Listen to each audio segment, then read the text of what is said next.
Hello everyone, स्वागत है आप सबका। आज हम लोग डिस्कस करने वाले हैं जो हमारा टॉपिक चल रहा है ओसिलेशंस, उससे रिलेटेड यानी सिस्टम्स के रिलेटेड बात करने वाले हैं। यानी ओसिलेशंस में ही एक टॉपिक पढ़ने वाले हैं, यानी सिस्टम एग्जीक्यूटिंग एसएचएम के बारे में स्टडी करने वाले हैं। तो मैं कोशिश करूंगा कि जो भी हो सके अपना बेस्ट देने की कोशिश करूंगा। अगर आपको वीडियो पसंद आए तो आप चाहे तो इसे लाइक, शेयर एंड चैनल को सब्सक्राइब कर सकते हैं। ओके, तो देखिए सबसे पहले सिस्टम एग्जीक्यूटिंग एसएचएम के एग्जांपल्स में कौन-कौन जो कॉमन एग्जांपल है। सबसे पहला है, इसमें कॉमन एग्जांपल के तौर पे आप बात करते हैं जो है, सबसे पहला है स्प्रिंग ब्लॉक सिस्टम। एक स्प्रिंग ब्लॉक सिस्टम जो होता है, ओके, वो क्या करता है, एसएचएम एग्जीक्यूट करता है। आपको पता है कि जब सिस्टम ब्लॉक और स्प्रिंग को कनेक्ट किया जाता है तो वो सिस्टम किसकी तरह का, सिंपल हार्मोनिक मोशन के बारे में स्टडी करते हैं। ठीक है, तो सिंपल हार्मोनिक मोशन क्या है नहीं है मैंने आपको पहले ही बताया है, बेसिक पहले के लेक्चर में बताया हुआ। ठीक है, दूसरा एक सिस्टम जो होता है वो आप जानते हैं, वो है सिंपल पेंडुलम, जो कि एक अलग तरह का, जैसे हम लोग इसे कह सकते हैं, जैसे कि हम इसे सिंपल हार्मोनिक मोशन कहते हैं, वही इसी का ही सब पार्ट हम कह सकते हैं, वो होता है एंगुलर हार्मोनिक मोशन। ओके, इसके बाद आप कह सकते हैं कि ऐसे बहुत तरह के सिस्टम होते हैं जो कि एसएचएम एग्जीक्यूट कर सकते हैं और आप उसे बना भी सकते हैं। जैसे सपोज कीजिए जैसे liquid in a tube. Okay, liquid in a U shape tube. Okay, जब आप यू शेप ट्यूब में काम करते हैं तो उसमें जो लिक्विड का मोशन रहता है वो भी किसके अंडर में आता है, वो भी किसके अंडर में आ जाता है, एसएचएम के अंडर में आता है। तो इस तरीके से ऐसे बहुत सारे सिस्टम बन सकते हैं, लेकिन जो हमारा मेजरली स्टडी करने का दायरा रहेगा वो केवल इन्हीं तीन सिस्टम्स को ही हम लोग यहाँ पे कंटिन्यू करने वाले हैं। ठीक है, तो इनको स्टार्ट करेंगे एक एक करके कि ये क्या है, लेकिन सारा का सारा एक कंटेंट में नहीं हो सकता है, तो मैं कोशिश करूंगा इसे पार्ट वाइज कंप्लीट करने का। तो सबसे पहले पढ़ेंगे कि स्प्रिंग ब्लॉक सिस्टम क्या होता है। ठीक है, चलिए स्टार्ट करते हैं। तो देखिए इस स्प्रिंग ब्लॉक सिस्टम हम क्या समझने की कोशिश करते हैं, ध्यान से समझने की कोशिश करते हैं। सपोज कीजिए कि ये कोई एक फिक्स रिजिड वॉल है और ये कोई हॉरिजॉन्टल सरफेस है। ये क्या है, एक हॉरिजॉन्टल सरफेस है और इसमें हमने स्प्रिंग है, इसके एक एंड को हमने कर दिया है फिक्स और दूसरे एंड में एक मास m का एक ब्लॉक हमने अटैच कर दिया और सरफेस को हमने कैसा लिया है, स्मूथ लेके गए चल रहे। ओके, सरफेस को कैसा लेके चल रहे हैं, स्मूथ। फ्रिक्शन को यहाँ यानी नॉन कंजर्वेटिव फोर्सेस को हम लोग यहाँ एक्सक्लूड करके चल रहे हैं। ओके, तो ये कोई एक स्प्रिंग सिस्टम है, तो ये बन जाता है स्प्रिंग ब्लॉक सिस्टम की बात करते हैं। जब आप इस तरीके से सिस्टम को कंसीडर करते हैं तो ये सबसे सिंपल है, सबसे वन ऑफ द सिंपलेस्ट। इसके वर्जन्स जो होते हैं और भी कॉम्प्लिकेटेड बन जाते हैं, लेकिन हम लोग यहाँ पे सबसे सिंपल स्प्रिंग ब्लॉक सिस्टम के बारे में पढ़ने वाले हैं। अब ये पार्टिकल, ये जो ब्लॉक है, वो किस तरीके से आपका सिंपल हार्मोनिक मोशन एग्जीक्यूट करेगा वो आप ध्यान से समझने की कोशिश करते हैं। सपोज कीजिए कि ब्लॉक को हम लोग ऐसा कर सकते थे कि ये अभी तो स्प्रिंग अपने नॉर्मल पोजीशन पे है, ये इसकी अपनी नॉर्मल लेंथ सपोज कीजिए कुछ है। अब क्या कर रहे हैं कि अगर हम इस ब्लॉक को उधर शिफ्ट करते हैं, ठीक है, तो हम कैसे डायग्राम इसका बना सकते हैं।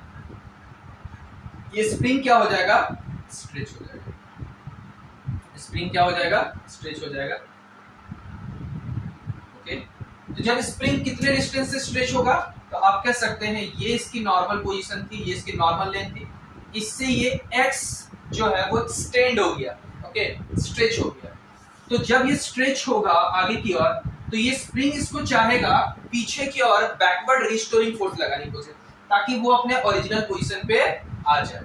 तो जब ये इसके ओरिजिनल पोजीशन पे आने के लिए इस पे फोर्स लगाएगा तो ये ब्लॉक इनिशियली आप इसको होल्ड करके एक स्ट्रेच दे रहे हैं, तो रिस्टोरिंग फोर्स इसको वापस लाएगा। जब ये अपने मेन पोजीशन पे आएगा तो वहां कुछ वेलोसिटी के साथ वापस आएगा, तो ये अगेन कुछ आगे की ओर चला जाएगा, फिर से इस पे बैकवर्ड एक फोर्स लगेगा और वो पार्टिकल, ये जो ब्लॉक है, बेसिकली एसएचएम एग्जीक्यूट करेगा अपने मेन पोजीशन यानी इस पोजीशन के अबाउट, क्योंकि वो आके इसी पॉइंट पे जाके स्टेबल हो जाएगा। ठीक है, यहाँ पे तो स्मूथ लिखा गया है तो उसके हिसाब से उसे कभी नहीं रुकना चाहिए, लेकिन प्रैक्टिकली में ऐसा फ्रिक्शन वाला सरफेस हो सकता है। ठीक है, या होता ही है।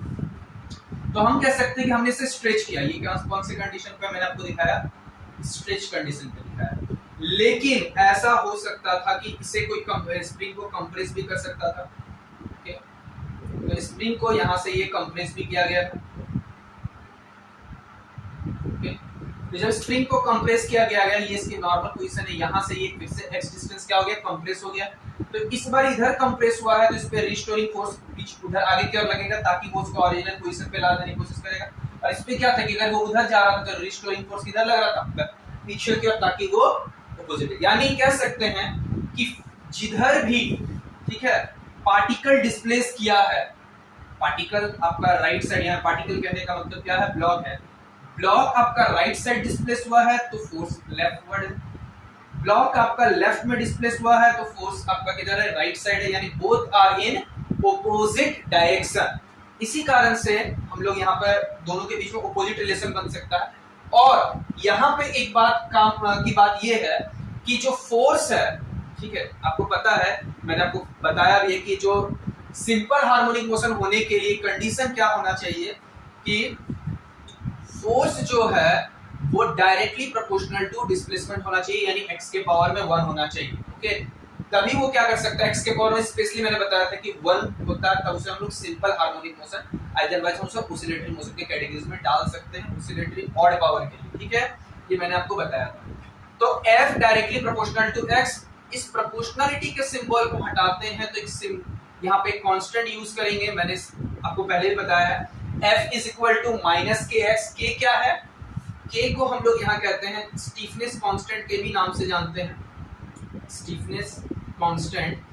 अदरवाइज यहाँ पे ये स्प्रिंग के लिए डिनोट किया जा रहा है तो आप इसे यहाँ पे स्प्रिंग कांस्टेंट भी कह सकते हैं, और यहाँ पे फोर्स और डिस्प्लेसमेंट के बीच में है तो आप इसे एक और नाम फोर्स कांस्टेंट के नाम से भी ये जाना जाता है। ठीक है, तो ये तीनों नामों से ये फेमस है, तो आप इसे जो भी कहना चाहें। तो F is equal to minus K X, minus sign क्या डिनोट करता है कि फोर्स और डिस्प्लेसमेंट एक दूसरे के क्या है, ऑपोजिट। आप चाहे तो वेक्टर लगा के रिप्रेजेंट कर सकते हैं, बट हम लोग यहाँ पर सिंपल इसको एनालाइज करने वाले। ओके, तो हम क्या देख रहे हैं, F is equal to minus K X, यानी ये बॉडी है, यानी फोर्स और डिस्प्लेसमेंट आपस में डायरेक्टली प्रोपोर्शनल है, तो ये बॉडी क्या एग्जीक्यूट कर रहा है, सिंपल हार्मोनिक मोशन को एग्जीक्यूट कर रहा है। ठीक है, ये तो उसके सिंपल से बात होगी। लेकिन बात यहाँ पे ये हो रही है कि आप जब इस सिस्टम को स्टडी करते हैं, जब भी आप कोई, जैसे मेरा यहाँ फोकस क्या है, स्प्रिंग ब्लॉक सिस्टम को स्टडी करना, तो जब स्प्रिंग ब्लॉक सिस्टम को स्टडी करें तो मेन जो होता है, जो काम होता है, वहां पे हमें निकालना होता है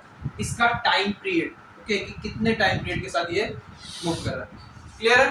तो देखिए, टाइम पीरियड निकालने के लिए हमें करना क्या होता है, कुछ मेथड्स हैं जो आपको काम के आ जाएंगे। टाइम पीरियड कैसे निकालना है, तो टाइम पीरियड के लिए दो मेथड्स का आप यूज कर सकते हैं। ओके, टाइम पीरियड के लिए दो मेथड का मैं देख लेता हूँ, वीडियो कहाँ तक दिख रहा है, ठीक है, सफिशिएंट है। तो टाइम पीरियड के लिए दो मेथड का यूज करते हैं। एक होता है कोई भी एसएचएम एग्जीक्यूटिव सिस्टम का टाइम पीरियड निकालने के लिए दो मेथड्स का यूज करते हैं। एक होता है फोर्स मेथड, या फिर हम लोग कह सकते हैं टॉर्क मेथड का यूज करते हैं। इसका यूज करते हैं, टॉर्क मेथड का यूज करते हैं। दूसरा जो मेथड हम लोग यहाँ प्रेफर करते हैं, ओके, दूसरा जो मेथड हम लोग प्रेफर करते हैं वो होता है एनर्जी मेथड। कौन सा मेथड होता है, एनर्जी।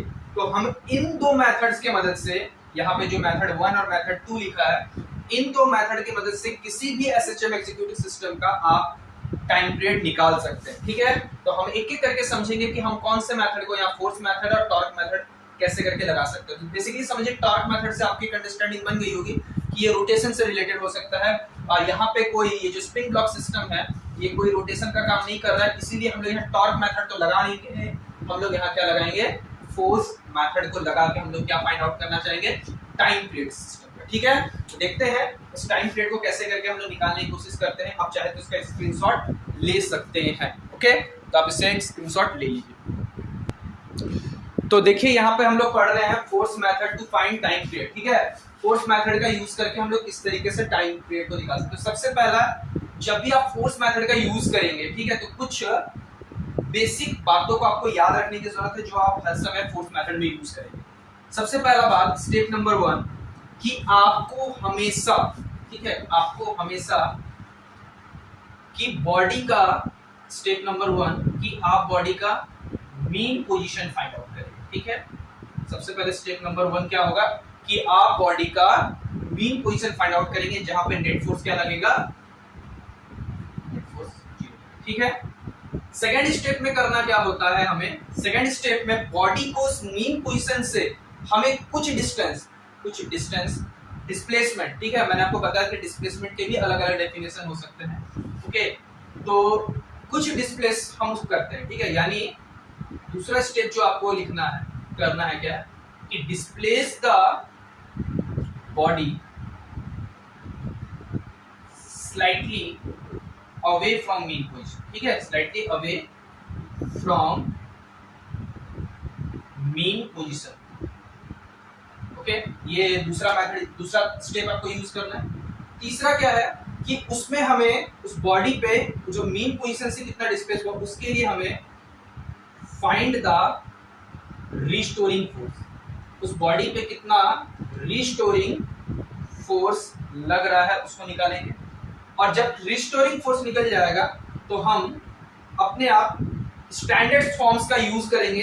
ठीक है, और हम क्या निकालने की कोशिश करेंगे, एंगुलर फ्रीक्वेंसी निकालने की कोशिश करेंगे। क्या फाइंड आउट करने की कोशिश करेंगे, एंगुलर फ्रीक्वेंसी निकालने की कोशिश करेंगे, यानी ओमेगा निकालने की कोशिश करेंगे। और ओमेगा का जब हम रेसिप्रोकल करते हैं, आपको पता है ओमेगा इज 2π/t, तो यहाँ से t इज इक्वल टू 2π/ओमेगा। तो हम इस मेथड का यूज करेंगे। तो यहाँ कुछ स्टेप्स हैं, आप इसको यूज करते करते सीख जाइएगा। तो अदरवाइज ऐसे कोई याद करने की जरूरत नहीं कि इस स्टेप्स को फॉलो करना है। ठीक है, तो ये मेथड जितना फोर्स मेथड है उतना ही ये मेथड टॉर्क मेथड के लिए भी अप्लाई होता है, याद रखिएगा। ठीक है, समय बचाने के लिए सब सिंपल है कि ये मेथड उतना ही टॉर्क के लिए था। सिर्फ अंतर क्या है कि आप यहाँ मीन पोजीशन ऐसे निकालेंगे, टॉर्क नेट 0 लगना चाहिए। ठीक है, जहां जहां फोर्स है रिस्टोरिंग टॉर्क लगा देंगे, बाकी सारे काम वैसे ही होने वाले हैं। ठीक है, बाकी सारे काम वैसे ही होने वाले हैं। सिर्फ टर्म है कि रोटेशन में आप टॉर्क पढ़ते हैं और लीनियर मोशन में आप किसको पढ़ते हैं, फोर्स को प्रेफर करते हैं। ठीक है, तो देखिए इन सारे स्टेप्स को हम लोग किस तरीके से यहाँ अप्लाई कर रहे हैं, ध्यान से समझने की कोशिश कीजिएगा। सपोज कीजिए कि हमने पढ़ा कि एक स्ट्रेट स्प्रिंग था, ओके, ब्लॉक लगा हुआ था, ये इसका मीन पोजीशन है। सबसे पहले इस मीन पोजीशन के अबाउट क्या था, हमने पहला स्टेप के मीन पोजीशन, यानी ये बॉडी अपने मीन पोजीशन पे, उस पे कोई अभी नेट फोर्स नहीं लग रहा, ये पहला स्टेप हमने कर दिया। ओके, फिर क्या करना है, हमें इसे थोड़ा सा आगे या पीछे कहीं mean position say about displace कर रहे हैं। सपोज कीजिए हम इसे यहाँ डिस्प्लेस कर दिए, तो अब क्या होगा कि स्प्रिंग जो है वो स्ट्रेच हो जाएगा। ओके, सपोज कीजिए कितना स्ट्रेच हुआ, तो स्प्रिंग पे रिस्टोरिंग फोर्स लगेगा, कितना लगेगा, -kx लगेगा। तो सेकंड स्टेप डिस्प्लेस हो गया away from the mean position, second condition को तो फॉलो किया है। थर्ड क्या है, रिस्टोरिंग फोर्स का आपको पता है F is equal to -kx होता है, इसके लिए फॉलो करता है। ठीक है, F इज इक्वल टू क्या फॉलो करता है, -kx के इक्वेशन को फॉलो करता है। जस्ट अ मिनट में देख ले रहा हूँ ये, हाँ ठीक है, तो F is equal to -kx के इक्वेशन को भी करता है। उसके बाद लास्ट है इसमें क्या, एंगुलर फ्रीक्वेंसी। तो अब ध्यान से समझिएगा इसको किस तरह से निकालते हैं। जब आपके पास F is equal to -kx है, तो आप यहाँ से लिख क्या सकते हैं कि आपको पता है force is equal to mass into acceleration, k into x हो जाएगा। ओके, तो यहाँ से एक्सेलरेशन जो आता है -k/m, ये चीज मैंने आपको पहले भी पढ़ाया हुआ है जब हमने इक्वेशन निकाला था SHM में। सारे स्टेप्स वही होने वाले हैं, कुछ नया नहीं है।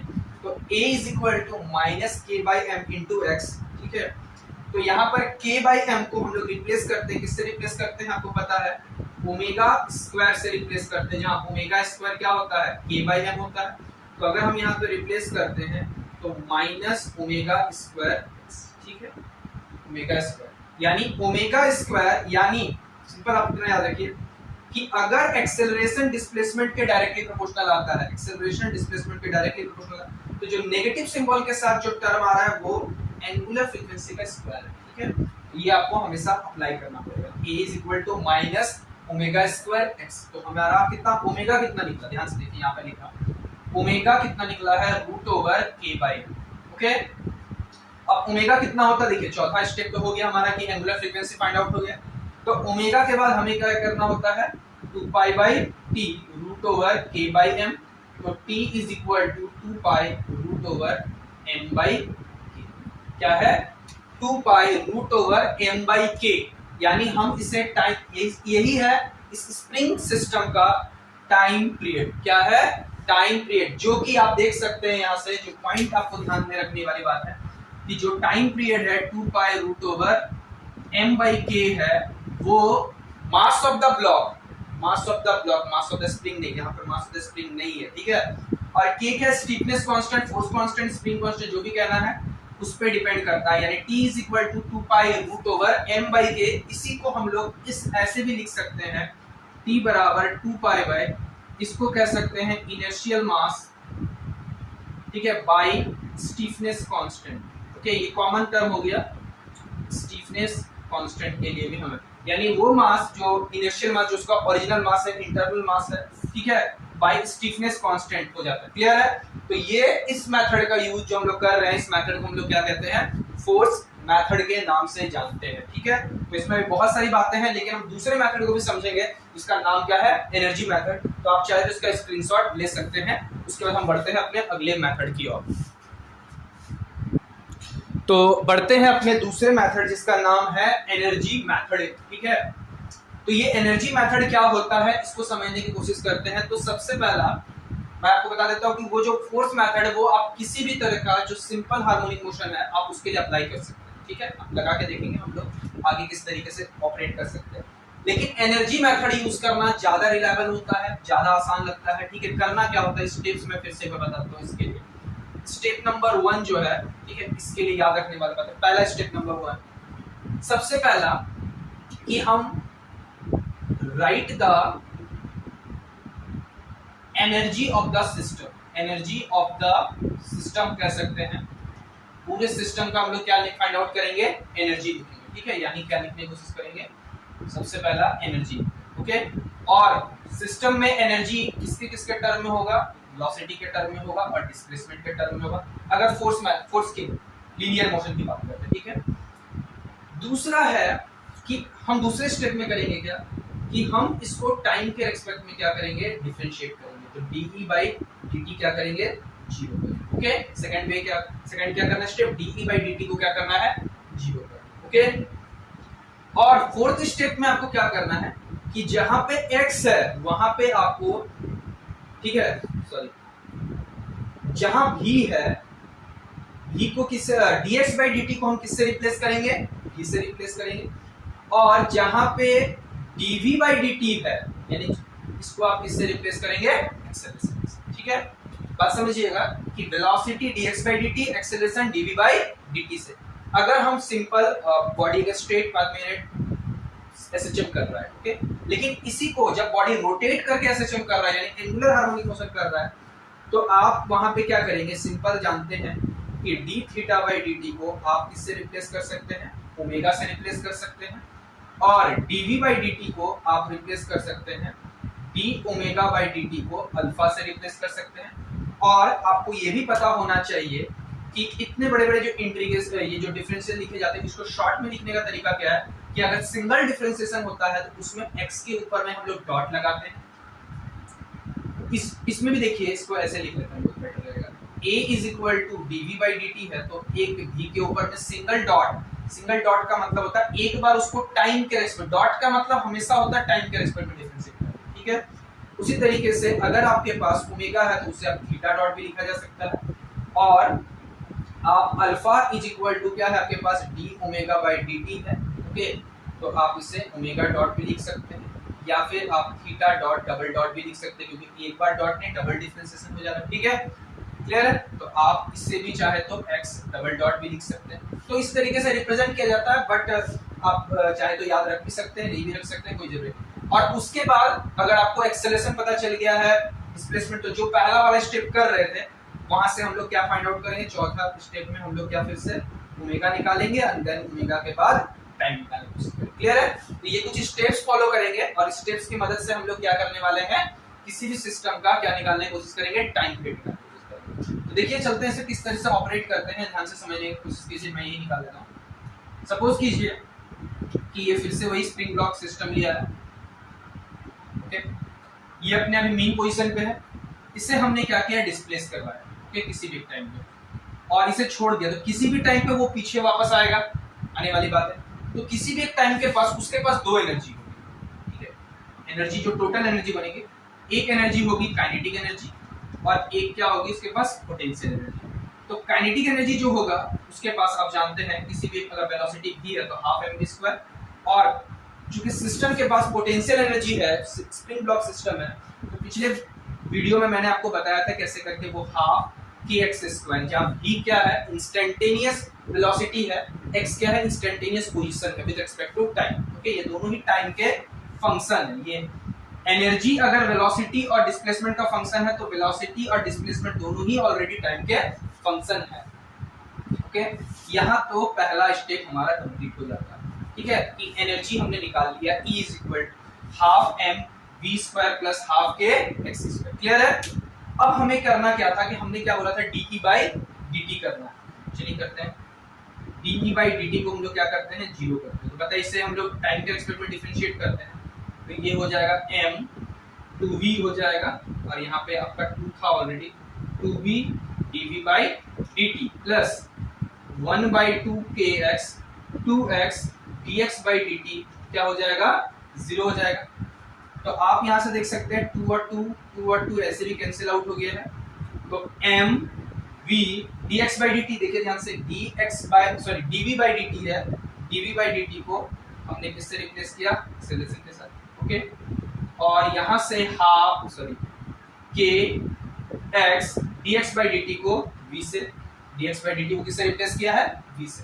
तो आप देख सकते हैं दोनों में v कॉमन चला गया है, तो v कॉमन, तो ma plus kx is equal to क्या आ गया है, 0।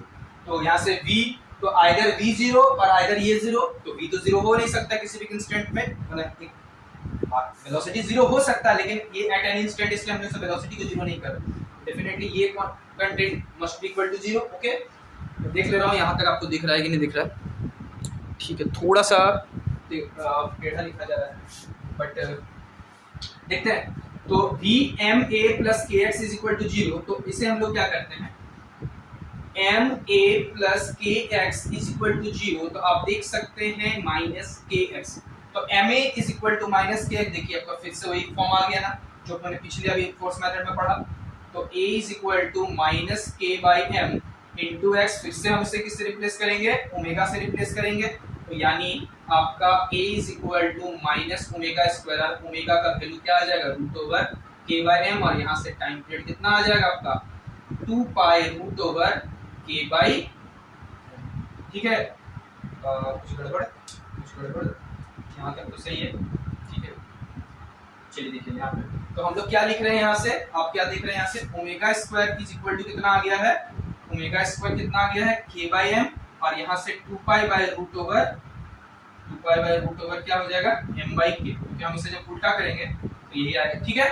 तो आई होप कि आपको यहाँ तक मेथड समझ में आ गया है। हमने कौन सा मेथड पढ़ा है, एनर्जी मेथड। तो आप दो मेथड यूज कर सकते हैं, एक फोर्स मेथड, एक एनर्जी मेथड, आप चाहे जो भी यूज कीजिए, तो दोनों ही आपको अच्छा है, ठीक है। तो आप चाहे इसका स्क्रीनशॉट ले सकते हैं।